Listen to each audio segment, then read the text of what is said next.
às 15h30 era para a gente ter uma palestra com o João Góes, com o tema Tornando Empresas Seguras contra Hackers, e acabou que o João positivou para a Covid hoje mais cedo e não pôde comparecer, aí a gente teve que trocar a programação por conta disso, certo? Então, só justificar essa diferença aí no cronograma mesmo. E quem vai assumir é o pessoal do Sebrae, a palestra agora, beleza? Aí vou deixar com eles agora.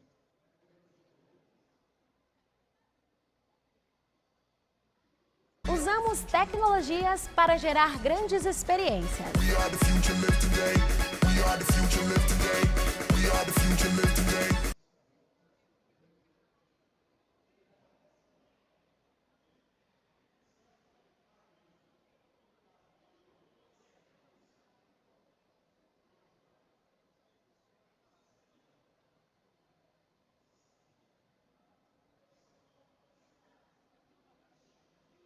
Aqui também, né? Posso ficar por aqui, né?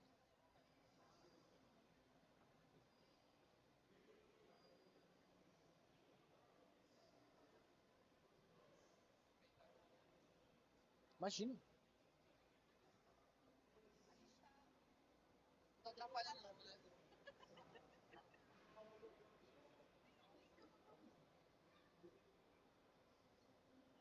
Som.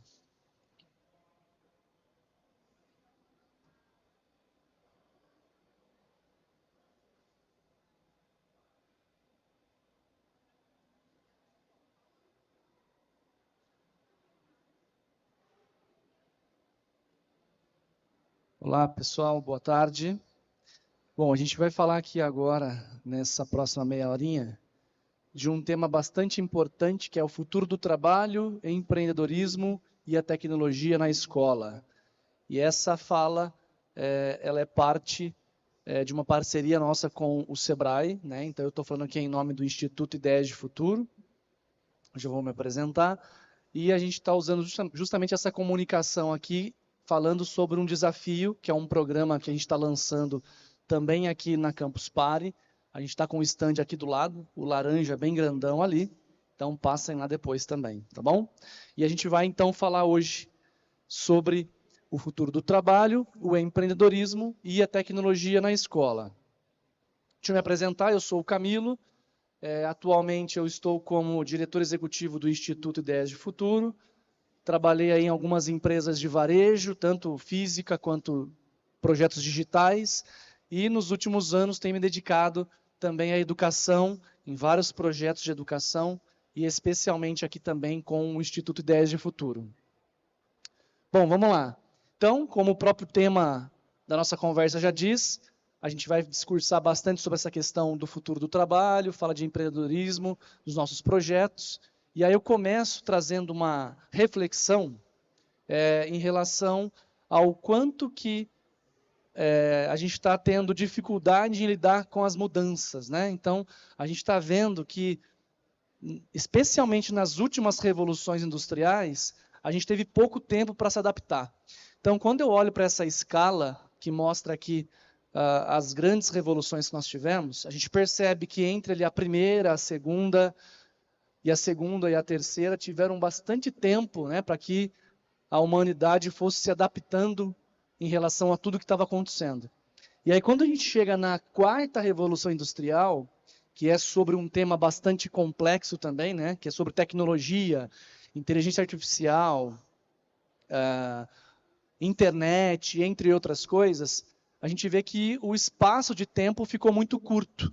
Por isso aquela linha amarela ela começa a ficar cada vez mais íngreme, né? Então é um desafio que a gente tem justamente em processar toda essa mudança que a gente está vendo acontecer. E, digamos aqui, assim, para acelerar ainda mais isso, a gente está tendo que lidar com uma pandemia, né? Que ainda não acabou totalmente. Então a pandemia ela também contribuiu muito nesse aspecto de digitalização, né? Então, se é que a gente pode tentar encontrar uma coisa boa dentro da pandemia, porque muitas coisas ruins aconteceram, essa coisa boa a gente pode ilustrar que foi a transformação digital, que é a aceleração digital, né? Com certeza vocês que estão aqui, ou vocês que estão acompanhando a gente aqui pela internet, descobriram que durante a pandemia, a gente começou a consumir muito mais de maneira online, né? Então, tem gente que nunca tinha feito uma compra do mês de alimentos, por exemplo, através de um iFood. E aí, durante a pandemia, a gente começou a usar muito mais o iFood. A gente começou a pedir muito mais comida em casa e assim por diante. Então, a gente teve essa aceleração. E existe um grupo de estudiosos que, inclusive, já dizem que a gente está na 5ª revolução industrial, né? Acho que a gente já não está mais na 4ª. E me parece que tem realmente algum sentido isso, devido ao tamanho da aceleração digital que a gente está vivendo. E essa feira que a gente está aqui agora, a Campus Party, mostra um pouquinho disso, né? Se a gente andar aqui pela feira hoje, a gente vai ver robô andando aí também, né? A gente vai ver o Espaço Maker aqui, por exemplo, e há 5, 10 anos atrás, os robôs que a gente via nos vídeos, eles eram bem limitados. Hoje os robôs estão cada vez mais e mais avançados, né, articulando muito melhor. E a grande questão que a gente está discutindo agora, conectando também um pouquinho dessa abertura com o mercado de trabalho, é que tudo está mudando. Então o mercado de trabalho atual, ele está mudando com uma velocidade muito acelerada. Então na minha geração, por exemplo, que sou lá dos anos 80, as coisas mudavam um pouco mais lentamente, né? E para essa galera dos millennials, né, especialmente a galera que nasce ali próximo aos anos 2000, o mindset de mercado de trabalho mudou totalmente, tá? Então um pouquinho disso que a gente vai falar e vai discutir aqui também. Então, primeira coisa que eu queria puxar aqui é voltar um pouquinho no tempo, justamente para ilustrar que para a gente poder entender com mais detalhes essa questão. Aí. Para a gente entender um pouquinho melhor esse contexto de futuro do trabalho, do que está acontecendo, as revoluções todas, eu gosto de exemplificar voltando um pouco no tempo. Então, primeira coisa é que o pai, digamos, né, o grande pai do capitalismo, a gente pode dizer que é o Karl Marx, um cara que é lá de 1818. Ainda hoje, todos os estudantes, né, todo mundo já leu ou já ouviu falar sobre o Karl Marx. Depois, tem uma outra figura muito emblemática, que é o Henry Ford, que é de 1863. E ele tem um papel muito forte aí nessa mudança do mercado de trabalho, com o Fordismo e etc. Mas tem uma coisa bastante curiosa que eu queria checar com vocês, se está claro para todo mundo. Primeira pergunta. Qual que é a nossa jornada de trabalho atual? Formal, né? De quantas horas por semana é a jornada de trabalho atual que a gente vive aqui? O CLT, né? Vamos dizer assim. De quantas horas que é? 40. Beleza. Agora a pergunta é, de onde vem essa ideia de 40 horas semanais? Quantos anos faz que a gente está nessa? Alguém chuta aí? 10, 15, 20, 30? Mais de 100? Será? Não? Olha só, essa história de jornada de 40 horas semanais é de 1926. Logo ali, né? Tem um tempinho, né? Realmente, quase 100 anos. Então, quer dizer, a nossa jornada atual, ela é um tanto já tradicional, né? E ela surge lá com o Fordismo, por quê? Naquela época, nas grandes indústrias automobilísticas, surgiu a questão de que, olha, a gente precisa mexer um pouquinho na carga horária para que as pessoas, para que os operários tenham mais tempo para curtir a família. Foi esse o argumento principal usado lá. E agora, qual que é a discussão que a gente está tendo em 2022? A gente já está num outro modelo que é de 6 horas diárias, de 4 dias da semana. Tem alguns países fazendo teste, funcionando. E aí tem um lado que defende, tem um lado que critica, e aí a gente está, né, entendendo como que vai ser. Né? Legal.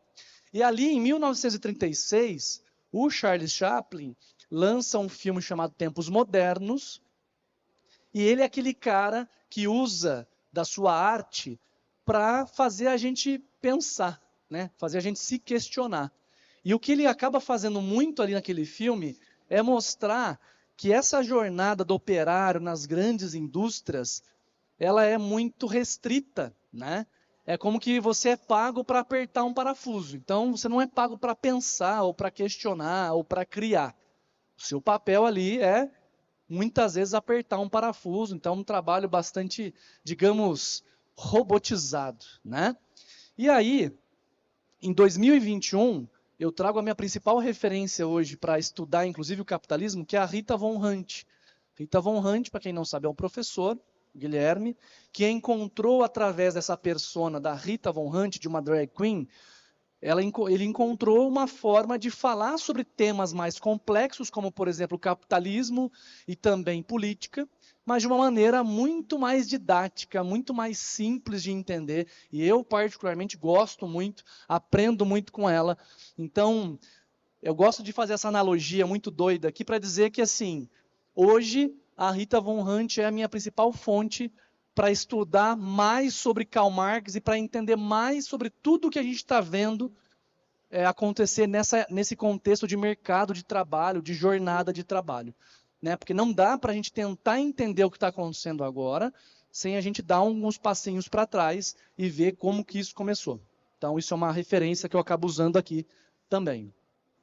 E aí, ainda falando de tempos modernos, que é o título, né, do filme lá do Charles Chaplin, a gente também vivenciou nesses últimos 2 anos, especialmente, uma pandemia.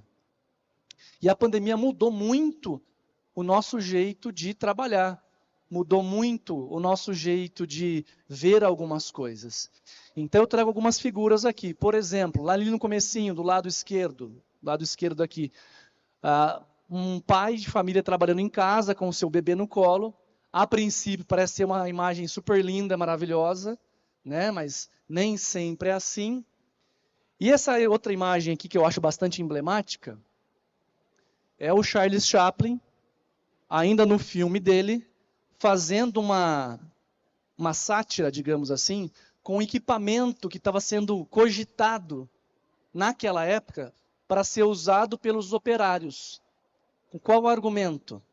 Os patrões não queriam que os seus funcionários, seus operários, perdessem tempo durante o almoço.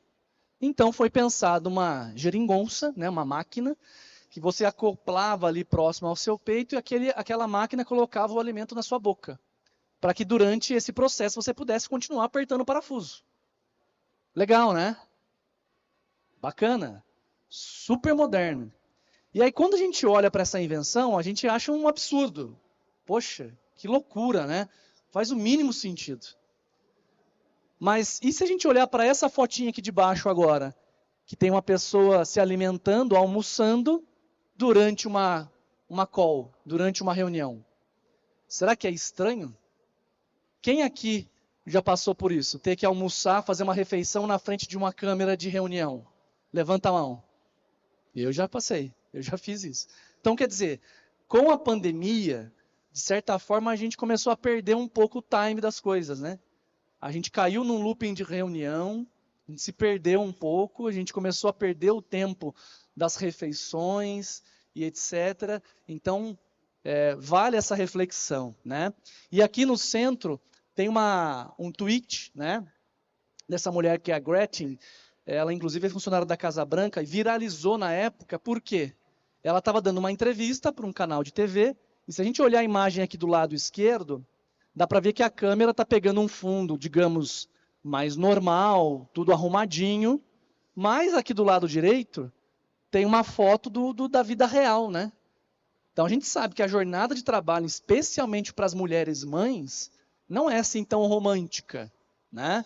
Então ela tem que cuidar da casa, tem que cuidar dos filhos, nem sempre a casa está arrumada, nem sempre ela tem uma pessoa para dar apoio, etc. Então viralizou bastante. Por quê? O home office é legal? Poxa, é legal pra caramba. Mas é legal para todo mundo? Né? Será que todo mundo tem acesso? Será que todo mundo tem uma internet de boa qualidade? Todo mundo tem uma casa que comporte ali um escritório? E aí, pensando nisso, uma outra polêmica que surgiu foi essa cápsula que está aqui, ó, no canto direito inferior, que é uma empresa de tecnologia, bem no comecinho da pandemia, lança essa cápsula com um propósito de que essa cápsula nos ajudaria a trabalhar melhor de casa. Ou seja, você compra essa cápsula, ela é entregue na sua casa, e quando você quer trabalhar, você entra nessa cápsula, fecha a porta, toda a parte de ruído, de incômodo, se acaba e você consegue se concentrar no trabalho. A princípio, parecia ser isso.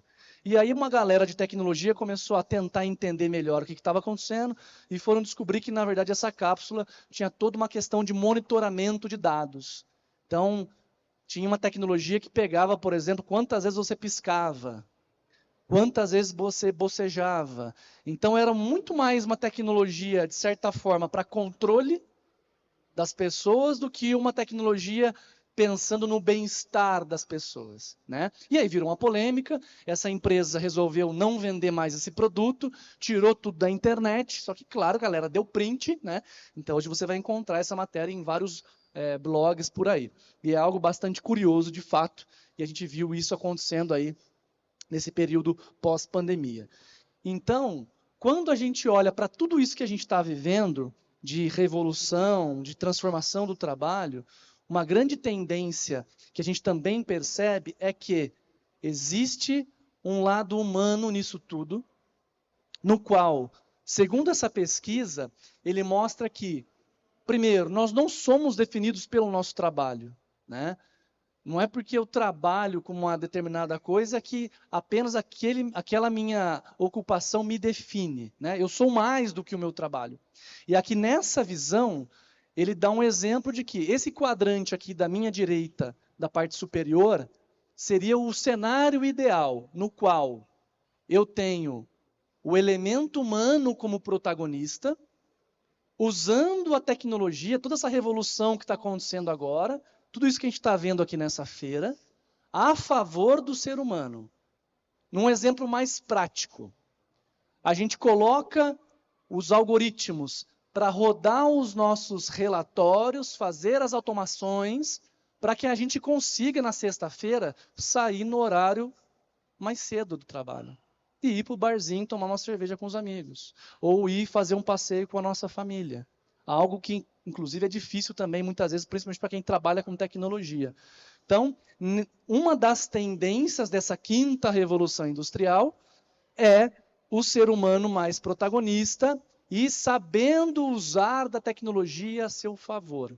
Claro, essa não é a única tendência. Tem a tendência que é um pouco inversa, que é onde a gente perde a mão. Mais ou menos como Black Mirror. Se a gente assistir a série Black Mirror, a gente vai ter esse exemplo, né? O ser humano perdendo a mão em relação à tecnologia, em relação à ética e tantas outras coisas.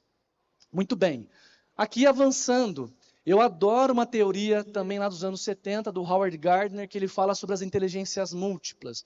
Então, para o Howard Gardner, nós, seres humanos, não podemos ser avaliados apenas do ponto de vista de QI, de coeficiente intelectual, ou a partir da inteligência lógica matemática. Por quê? A inteligência lógico-matemática ela é só mais uma.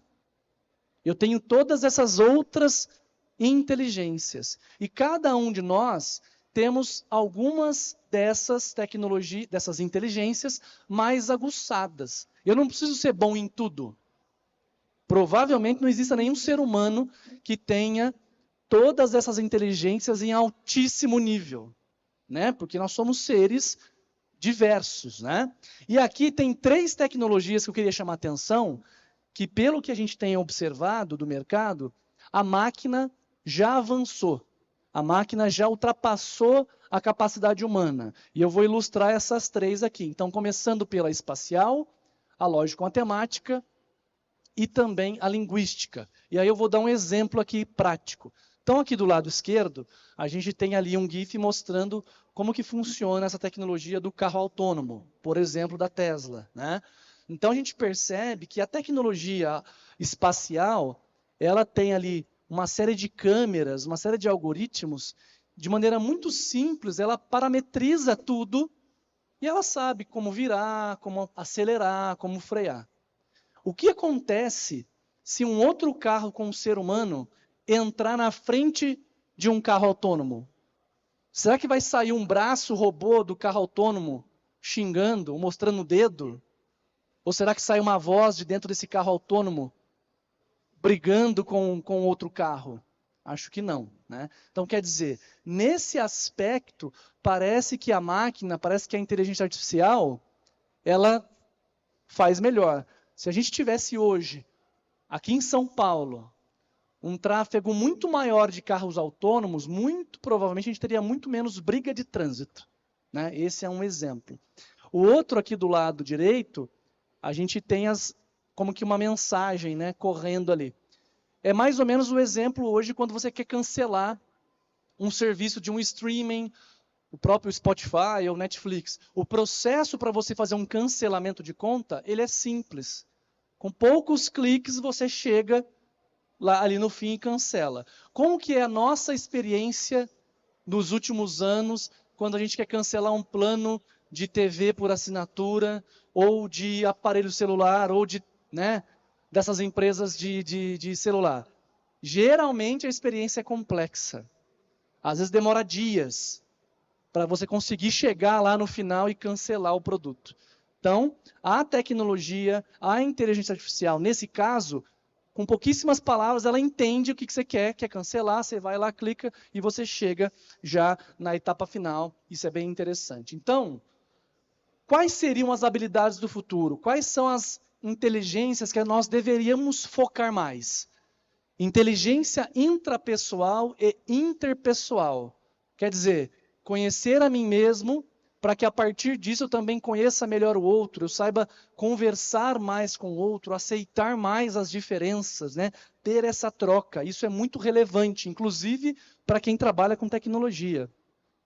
Inteligência criativa, porque aí está um campo onde a máquina deve demorar mais para nos alcançar, digamos assim. Porque o ser humano, na sua essência, é um ser criativo.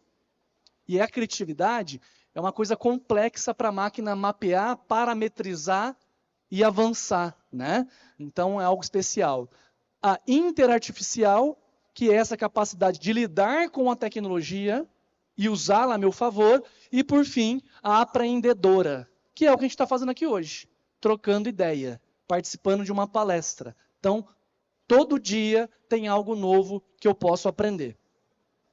Aqui são as listas, né? A lista das 10 profissões que tiveram muito crescimento em 2021, a fonte do Banco Nacional de Empregos. Notem que 99% praticamente conectado com tecnologia. Legal.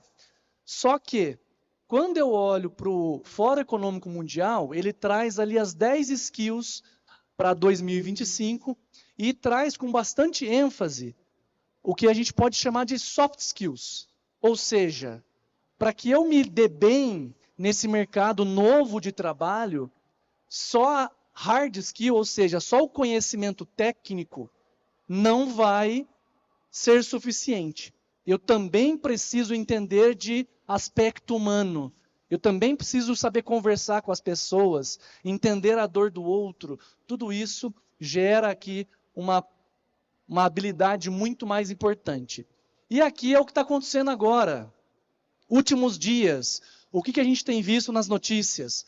As grandes, gigantescas companhias de tecnologia também passando por grandes dificuldades, demitindo pessoas. O que eu quero dizer com isso? Que a nossa grande ideia daqui para frente é tentar impactar mais e mais a vida dos jovens, através de um programa que nós chamamos de Desafio Liga Jovem, do Sebrae, junto com o Instituto Ideias de Futuro, para que a gente traga o empreendedorismo e a tecnologia para a escola. Porque a minha geração, e eu posso dizer com propriedade, a minha geração não teve acesso ao empreendedorismo no ensino médio, por exemplo. Se eu tivesse tido acesso ao empreendedorismo, talvez hoje eu fosse um empreendedor e estivesse empregando várias pessoas, né? Então, a gente acredita que o uso da educação empreendedora e da tecnologia com os jovens do ensino médio pode empoderar esses alunos para que eles sejam protagonistas das suas carreiras, né? E não, na minha geração, por exemplo, a gente acabava o ensino médio e a gente tinha que mandar um currículo, procurar emprego numa empresa formal, famoso CLT. E hoje não é assim, né? E aí, como que a gente quer fazer isso? O Sebrae está comemorando 50 anos agora, esse ano, e também 10 anos de educação empreendedora. O Sebrae é um dos órgãos aí que mais entende de empreendedorismo no Brasil, é quem mais tem falado desse tema com empreendedores, e agora também quer levar esse mesmo tema para a escola, para os jovens, através de uma trilha, através de uma educação empreendedora. E esse é um projeto que inaugura isso. Então, nós do Instituto Ideias de Futuro, junto com o Sebrae, estamos desenvolvendo um projeto chamado Desafio Liga Jovem, no qual jovens do Brasil inteiro estão sendo convidados para se inscrever e tem como desafio criar uma solução tecnológica que resolva ali um problema, uma questão da sua comunidade. Nós vamos ter na sequência agora, daqui pouquíssimas semanas, uma virada empreendedora durante o final de semana inteirinho para dar insumo para esses alunos. E aí esses alunos, numa primeira etapa, os classificados, vêm para São Paulo e participam de um grande evento de tecnologia. Depois, a gente tem uma segunda rodada, e aí os grupos campeões dessa segunda rodada vão, então, desfrutar de uma viagem internacional para um grande polo tecnológico, uma imersão de vários dias, com tudo pago. Então, é assim, é dessa forma que o Sebrae, junto com o Instituto Ideias de Futuro, quer trazer o tema do empreendedorismo para a escola, para poder empoderar mais esses jovens, preparar esses jovens para esse cenário que a gente está vendo, super desafiador do ponto de vista de modelo de trabalho, né? Hoje a gente está vendo muitos modelos de trabalho, jornadas de trabalho muito diferentes. Então, é através do desafio Liga Jovem que a gente está fazendo isso. Vou deixar aqui, inclusive, para a gente concluir, o nosso QR Code, para você que conhece algum aluno, conhece algum professor, divulguem.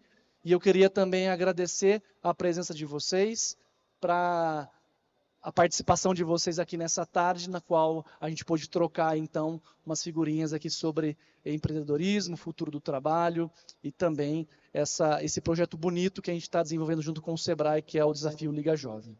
Obrigado, pessoal, e até a próxima.